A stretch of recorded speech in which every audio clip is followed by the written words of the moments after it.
लगभग 250 करोड़ साल पुरानी अरावली पर्वतमाला, जो दुनिया के सबसे पुरानी पहाड़ियों में से एक है, ये वो धरती है जिसकी गोद में भगवान कृष्ण ने अपना बचपन बिताया, गायें चराई हैं और लीलाएं रची हैं। अरावली पहाड़ी वो दीवार है जिसने सदियों से थार के रेगिस्तान को दिल्ली और उत्तर भारत की हरी भरी बस्तियों को निगलने से रोका है। गुजरात के खेड़ ब्रह्मा से शुरू होकर राजस्थान और हरियाणा को पार करती हुई दिल्ली की रायसीना हिल्स यानी कि राष्ट्रपति भवन तक लगभग 692 किलोमीटर लंबी यह पर्वतमाला सिर्फ पत्थरों का ढेर नहीं है।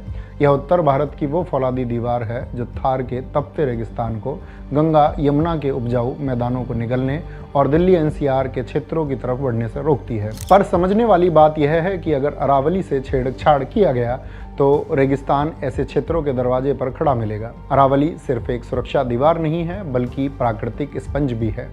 जानकार बताते हैं कि इसकी हर एक हेक्टेयर जमीन हर साल करीब 20 लाख लीटर बारिश का पानी पीती है और उसे जमीन के नीचे फिल्टर करके आपके नलों तक पहुंचाती है। यह गुड़गांव और फरीदाबाद जैसे शहरों के लिए सबसे बड़ा और सबसे महत्वपूर्ण प्राकृतिक ग्राउंड वाटर रिचार्ज जोन है। अरावली के पहाड़ी जंगल में अनगिनत जिंदगियां भी वास करती हैं, जहां का राजा तेंदुआ है, जिसके साथ लकड़बग्गे, सियार, भेड़िया, नीलगाय और 300 से ज़्यादा तरह के पक्षी रहते हैं।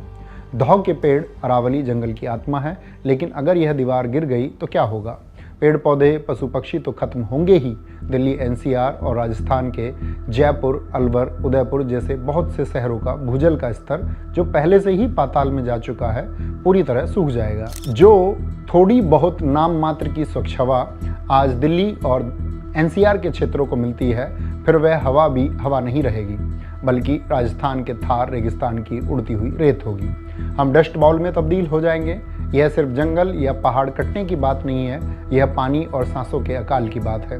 पर अफसोस, इस जीवन रक्षक अरावली को हम इंची टेप से नाप रहे हैं। 20 नवंबर 2025 को सिस्टम ने एक नई परिभाषा बनाई कि अब अरावली पहाड़ी का हिस्सा वही पहाड़ी मानी जाएगी जो 100 मीटर से ऊंची है। सुप्रीम कोर्ट ने इस नई परिभाषा पर मोहर लगने के बाद फॉरेस्ट सर्वे ऑफ इंडिया और एक्सपर्ट्स का कहना है कि इस नियम की वजह से राजस्थान की 99% से ज़्यादा अरावली रेंज कानूनी सुरक्षा से बाहर हो जाएगी। मैं आपकी जानकारी के लिए बता दूं कि पूरे अरावली रेंज का लगभग 80% हिस्सा राजस्थान के भूभाग पर फैला हुआ है, जिस वजह से राजस्थान में 1,07,000 से ज़्यादा अरावली पहाड़ियाँ हैं, जिनमें से केवल 1048 पहाड़ियाँ ही 100 मीटर से ऊँची हैं और इनमें भी सबसे ऊंची अरावली पहाड़ी गुरु शिखर है, जो माउंट आबू पहाड़ी पर स्थित है और 1722 मीटर ऊंची है। अगर यह 100 मीटर वाला नियम नहीं हटाया गया तो हजारों साल पुरानी लाखों पहाड़ियाँ और जंगल सिर्फ रियल एस्टेट की ज़मीन बन जाएंगे, जहां अंधाधुंध माइनिंग होगी, पेड़ काटे जाएंगे और पर्यावरण को तहस नहस किया जाएगा। इस सिस्टम का कैसा खेल है? सरकारें कारोबारियों को 200 मीटर ऊंची बिल्डिंग बनाने की परमिशन दे देती है और प्रकृति की ऊंचाई को अपने हिसाब से इंची टेप के पैमाने पर नाप कर तय करती है। याद रखिए, अगर ऊंचाई ही पैमाना है तो कल मध्य भारत के विंध्याचल, उड़ीसा के पूर्वी घाट और दक्षिणी भारत की जान पश्चिमी घाट की छोटी पहाड़ियों का भी नंबर आएगा।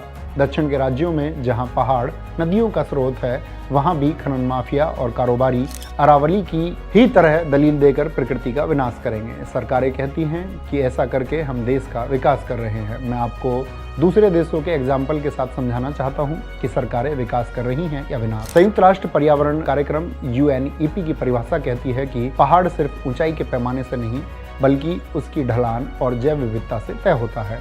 ब्रिटेन, यूके में 600 मीटर से कम ऊंची चोटियों को भूगोल के नियम के अनुसार विशाल पर्वत नहीं बल्कि छोटी पहाड़ी माना जाता है। लेकिन इसका मतलब यह नहीं कि वहां सरकारें उसे खोदने का लाइसेंस दे देती हैं। वहां 50 मीटर का टीला या पहाड़ी भी अगर इकोसिस्टम का हिस्सा है तो उसे area of outstanding natural beauty का दर्जा दिया जाता है। वहां कानून है कि जंगल और पहाड़ प्रकृति की खूबसूरती हैं, चाहे वो 1000 मीटर ऊंचे पहाड़ हों या 100 मीटर की छोटी पहाड़ी। जर्मनी के ब्लैक फॉरेस्ट को वहां की सरकार सिर्फ जंगल नहीं बल्कि राष्ट्रीय विरासत, नेशनल हेरिटेज मानती है। वहां आर्थिक मुनाफे के लिए प्रकृति से छेड़छाड़ नहीं किया जाता। न्यूजीलैंड के वांगानुई नदी और उसके आसपास के पहाड़ों को सरकार ने कानूनन एक जीवित व्यक्ति का दर्जा दिया है, यानी अगर आप प्रकृति को चोट पहुंचाते हैं तो कानूनन यह वैसा ही अपराध है जैसे किसी इंसान को चोट पहुंचाना। हमारे पड़ोसी भूटान को देखिए, उनके संविधान में लिखा है कि देश का 60% हिस्सा हमेशा जंगलों से ढका रहेगा। वहाँ पहाड़ काटना विकास नहीं बल्कि राष्ट्र के अस्तित्व पर हमला माना जाता है। नॉर्वे और स्वीडन जैसे देशों में सरकारों ने no net loss of nature की नीति अपनाई है। अगर विकास के लिए एक पेड़ कटता है तो उससे कई गुना ज़्यादा पेड़ों को लगाना अनिवार्य है। अगर ये देश विकास की दौड़ में दौड़ते हुए भी अपने नदियों, जंगल और पहाड़ों को बचा सकते हैं तो भारत क्यों नहीं। मशहूर पर्यावरणविद अल्डो लियोपोल्ड ने कहा था, जब हम जमीन को केवल एक संसाधन समझते हैं जो हमारे लिए बना है तब हम उसका विनाश करते हैं, लेकिन जब हम जमीन को एक समुदाय, कम्युनिटी समझते हैं जिसका हम हिस्सा हैं, तभी हम उसे प्यार और सम्मान दे सकते हैं। पर हमारे देश का नेतृत्व कर रही सरकार हमारी विरासत का सम्मान नहीं करती बल्कि उसका सौदा करती है, तभी तो अरावली को नष्ट करने के लिए ऐसे फैसले लेती है। सरकार नारा देती है, एक पेड़ माँ के नाम, एक पेड़ माँ के नाम। यह एक बहुत ही सुंदर और भावुक विचार है, लेकिन सवाल यह है कि जब साहब के कारोबारी दोस्त अरावली के लाखों पेड़ों की बलि चढ़ा देंगे, पहाड़ों को खत्म कर देंगे और जमीन को बंजर कर देंगे, तो हम पेड़ क्या कंक्रीट के फर्श पर लगाएंगे या फिर बिल्डिंगों की छत पर। सरकारें एक पेड़ माँ के नाम लगाने का तो अच्छा दिखावा और ढोंग कर रही, लेकिन दूसरे हाथ में पूरा जंगल उजाड़ रही है। नतीजा यह होता है कि दिल्ली जैसे बड़े शहरों में, जहाँ से देश के सारे सिस्टम को कंट्रोल किया जाता है, वहाँ सरकारों को स्कूलों में ताले लगाने पड़ रहे हैं। दफ्तरों में 50% वर्क फ्रॉम होम के नियम लागू करने पड़ रहे हैं और इन सब की वजह क्या है? कोई महामारी या बीमारी नहीं है बल्कि प्रदूषित हवा। कोटपुतली राजस्थान, यहाँ सबसे बड़ा जन आंदोलन और पहाड़ियों पर शांतिपूर्ण अरावली को बचाने के लिए प्रदर्शन हो रहा है। गुरुग्राम हरियाणा, यहाँ पर्यावरण प्रेमियों ने अरावली को बचाने के लिए विशाल मानव श्रृंखला बनाई है। इसी तरह उदयपुर, जयपुर में भी नागरिक, युवा, महिला और बुजुर्ग धरने पर बैठकर अरावली को बचाने के लिए नारे लगा रहे हैं।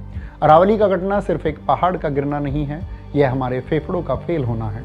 फैसला हमें करना है कि क्या हम आने वाली पीढ़ी को वो अरावली देंगे जहाँ भगवान श्री कृष्ण खेलते थे, या वो रेगिस्तान देंगे जहाँ सिर्फ धूल उड़ेगी। मेरा आप सबसे एक अपील है कि आप देश के किसी भी कोने में हो, अगर आप अरावली को बचाने के लिए सोशल मीडिया या ट्विटर किसी भी माध्यम से अपनी बातों को सरकारों तक पहुंचा सकते हैं तो इसमें बढ़ चढ़कर हिस्सा लें और अपने आसपास के प्राकृतिक माहौल को सुरक्षित रखें, पेड़ पौधे लगाएं और पेड़ पौधों का अपने शरीर की तरह सेवा करें। जय हिंद, जय मां सरस्वती।